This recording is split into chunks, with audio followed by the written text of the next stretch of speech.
Ngayong National Heart Month, kumustahin ang puso. Hindi lang dahil Valentine's Day, kundi dahil Heart Health Month ang Pebrero. Taon-taon, halos 18 million ang binabawian ng buhay dahil sa sakit sa puso. Kabilang ang mga nasa murang edad pa lamang. Ito ang #1 cause of death sa Pilipinas at sa buong mundo. Kaya single, taken o complicated ka man, walang pinipili ang sakit sa puso.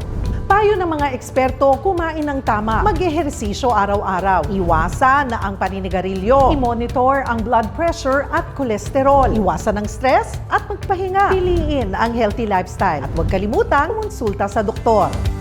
Kahit hindi buwan ng mga puso, piliin ang happy heart. Piliin ang healthy heart. Stay safe, kapatid.